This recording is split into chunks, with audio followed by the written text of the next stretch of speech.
Everyone, this is Rakhi Rajawat and welcome back to my YouTube channel. Guys, कैसे हैं आप सब लोग? I hope you all are doing well.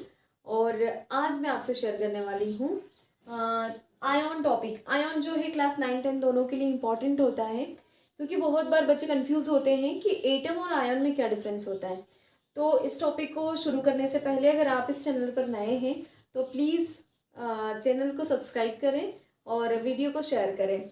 So without wasting time let's get start. Ion जो topic है ना, ion होता क्या है, एटम से कैसे अलग है ये, और आयन जो होता है उस पर कौन कौन से चार्जेस होते हैं, राइट। तो इसी टॉपिक को आज हम डिस्कस करेंगे, आयन क्या होता है। ठीक है, आयन को समझने से पहले सबसे पहले हम समझेंगे एटम को। तो एक्चुअली एटम डेल्टन ने कहा कि स्फेरिकल पार्टिकल है, छोटा पार्टिकल है। और जो एटम है उसका पूरा एटॉमिक स्ट्रक्चर देखें तो सेंटर में होता है न्यूक्लियस, बाहर होती है शेल्स न्यूक्लियस के बाहर, और न्यूक्लियस के अंदर होता है प्रोटॉन जिस पर यूनिटी पॉजिटिव चार्ज होता है, न्यूट्रॉन जो कि न्यूट्रल होता है, और न्यूक्लियस के बाहर इन शेल्स में रिवॉल्व करते हैं इलेक्ट्रॉन्स, राइट। तो इलेक्ट्रॉन्स पर होता है यूनिट निगेटिव चार्ज। अब जो एक एटम होता है वो इलेक्ट्रिकली न्यूट्रल होता है। ये जो एटम है वो इलेक्ट्रिकली क्या है, इलेक्ट्रिकली न्यूट्रल है। एटम इलेक्ट्रिकली न्यूट्रल होता है। वो कैसे? इलेक्ट्रिकली न्यूट्रल का मतलब होता है कि किसी एटम के अंदर जितने पॉजिटिव चार्ज होते हैं, मतलब जितने नंबर ऑफ प्रोटॉन्स होते हैं उतने ही नंबर ऑफ इलेक्ट्रॉन्स होते हैं, राइट। एटम जो होता है वो इलेक्ट्रिकली न्यूट्रल होता है। इसका मतलब होता है कि किसी एटम में जितने पॉजिटिव चार्ज होते हैं उतने ही नेगेटिव चार्ज, मतलब जितने नंबर ऑफ प्रोटॉन होते हैं उतने ही नंबर ऑफ इलेक्ट्रॉन होते हैं। तो ये इलेक्ट्रिकली न्यूट्रल होता है, मतलब इस पे कोई एक एक्स्ट्रा पॉजिटिव चार्ज नहीं, कोई एक्स्ट्रा नेगेटिव चार्ज नहीं होता है। ये सारी, अगर 11 पॉजिटिव चार्ज है तो 11 नेगेटिव चार्ज को वो क्या कर देता है, न्यूट्रल कर देता है। तो एक एटम इलेक्ट्रिकली क्या होता है, न्यूट्रल।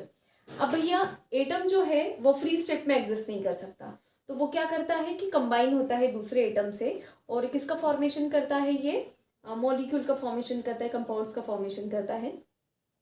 तो उसके लिए इसको अपने अंदर इलेक्ट्रॉनिक ट्रांजिशंस करने पड़ते हैं, मतलब ये इलेक्ट्रॉन्स जो होते हैं इनमें ट्रांजिशन होता है। अब भैया प्रोटॉन न्यूट्रॉन तो अंदर है, तो इलेक्ट्रॉनिक मतलब ट्रांजिशन किस में होगा एटम के अंदर, तो इलेक्ट्रॉन्स में होता है। ठीक है, इलेक्ट्रॉन्स में ट्रांजिशन क्यों? कंबाइन होने के लिए दूसरे एटम से कंबाइन होगा तो मॉलिक्यूल कंपाउंड बनाएगा, और वो जो मॉलिक्यूल या कंपाउंड है उस कंपाउंड या मॉलिक्यूल के फॉर्म में फिर ये एटम क्या रहेगा, स्टेबल रहेगा। तो हम इसकी डेफिनेशन देखते हैं। जो आयन होता है, the charge species of atom, atom की ही चार्ज स्पेशीज को हम क्या कहते हैं, आयन। एटम की ही चार्ज स्पेशीज क्या कहते हैं, हम आयन कहते हैं। और कोई भी एटम क्या करता है, या तो इलेक्ट्रॉन डोनेट करता है, गेन करता है, या शेयर करता है अपना ऑक्टेट कंप्लीट करने के लिए, या स्टेबिलिटी को गेन करने के लिए, राइट। तो हमने कहा कि भैया एटम इलेक्ट्रिकली न्यूट्रल है, और इलेक्ट्रिकली न्यूट्रल अगर है और इसमें इलेक्ट्रॉन का ट्रांजिशन होता है, तो जो नंबर ऑफ चार्जेस हैं इनमें भी क्या होता है, चेंज आता है। कैसे?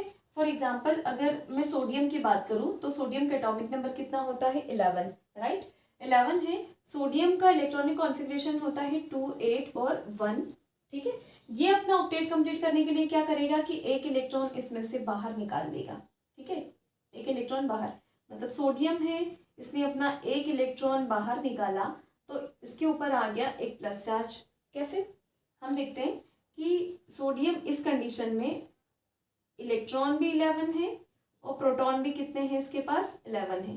इलेक्ट्रॉन भी 11, प्रोटॉन भी 11। अब जब एक इलेक्ट्रॉन निकाल दिया ये वाला, तो इसके पास प्रोटॉन तो कितने हैं, 11 है, पर इलेक्ट्रॉन्स कितने बच गए हैं, इलेक्ट्रॉन कितने बच गए हैं इसके पास, 10, क्योंकि एक इलेक्ट्रॉन क्या कर दिया, इसने बाहर निकाल दिया। तो 10 प्रोटॉन 10 इलेक्ट्रॉन को तो न्यूट्रल कर देंगे, पर एक extra positive charge, extra proton बचेगा, यूनिट पॉजिटिव चार्ज, जिसको हम इस तरीके से शो करते हैं, राइट। इसका मतलब कि अब इस पर चार्ज आ गया, अब ये इलेक्ट्रिकली न्यूट्रल नहीं है, अब इसके ऊपर क्या आ गया, चार्ज आ गया, वो भी यूनिट पॉजिटिव चार्ज आया।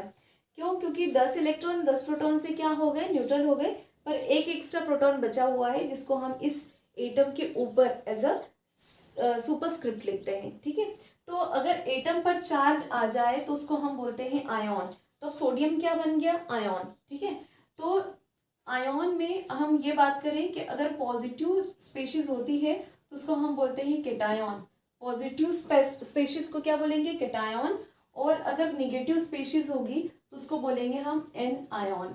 नेगेटिव स्पेशीज को क्या बोलेंगे, एन आयन, राइट। हम इसके अलावा एग्जाम्पल देखते हैं मैग्नीशियम का। मैग्नीशियम का एटॉमिक नंबर होता है 12, कॉन्फ़िगरेशन 282।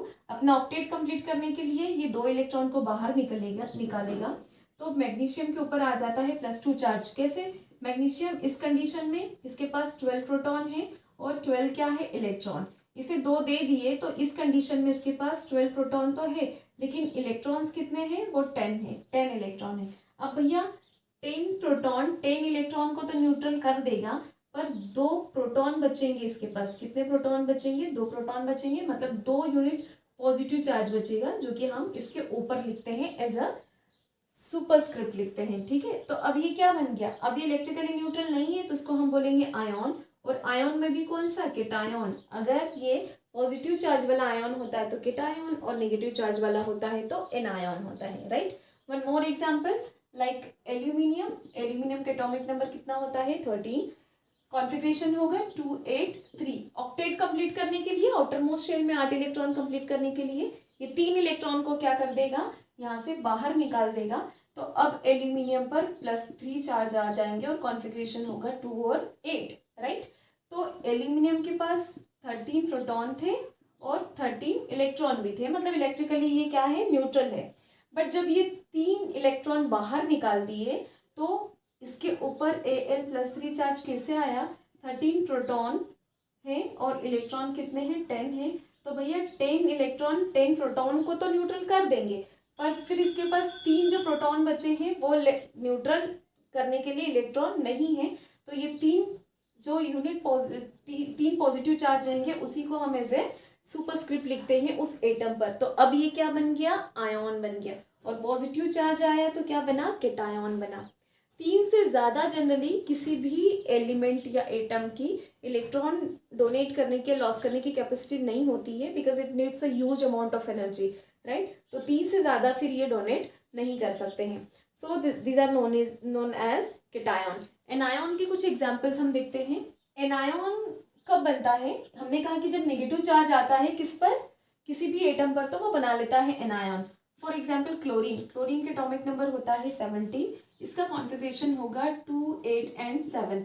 अब इसको अपने आउटर मोस्ट शेल में 8 इलेक्ट्रॉन कंप्लीट करने के लिए 1 इलेक्ट्रॉन की जरूरत है, मतलब ये 1 इलेक्ट्रॉन लेगा तो इसका ऑक्टेट कंप्लीट हो जाएगा, क्योंकि हमने बात करी है ये 7 तो लॉस नहीं करेगा और अपने ऑक्टेट में 8 इलेक्ट्रॉन कंप्लीट करेगा।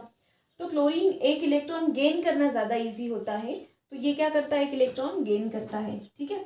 तो क्लोरीन के पास इस वाली स्टेट में प्रोटॉन कितने हैं, प्रोटॉन कितने रहेंगे इसके पास, 17, और इलेक्ट्रॉन भी कितने होंगे, 17। अब क्लोरीन क्या करेगा, 1 इलेक्ट्रॉन गेन कर लेगा। क्लोरीन 1 इलेक्ट्रॉन क्या करेगा, गेन करेगा, तो इसके ऊपर आ जाएगा एक नेगेटिव चार्ज। कैसे, 1 इलेक्ट्रॉन गेन किया तो अब इसका कॉन्फ़िगरेशन 2, 8, 8 हो गया, राइट। तो पहले इसके पास 17 इलेक्ट्रॉन थे, अब कितने हो गए, 18। तो इस कंडीशन में इसके पास प्रोटॉन तो कितने हैं, 17, पर इलेक्ट्रॉन्स कितने हो गए इसके पास, 18। तो भैया 17 प्रोटॉन 17 इलेक्ट्रॉन को तो क्या कर देगा, न्यूट्रल कर देगा, पर एक एक्स्ट्रा इलेक्ट्रॉन बचा हुआ है, ठीक है। तो उसी को हम एज ए चार्ज लिखते हैं। अब इस पर अगर नेगेटिव चार्ज आता है तो हम उसको बोलते हैं एन आयन। अगर एटम पर नेगेटिव चार्ज आए तो उसको हम क्या बोलेंगे, एनायन। तो इस तरीके से मेटल्स की टेंडेंसी इलेक्ट्रॉन लॉस करने की होती है और नॉन मेटल्स की टेंडेंसी इलेक्ट्रॉन गेन करने की होती है। वन मोर एग्जांपल ऑक्सीजन का। ऑक्सीजन का एटॉमिक नंबर होता है 8, कॉन्फ़िगरेशन होगा 2 एंड 6। तो आउटर मोस्ट शेल में टोटल तो 8 है, बट आउटर मोस्ट शेल में 6 इलेक्ट्रॉन ही है।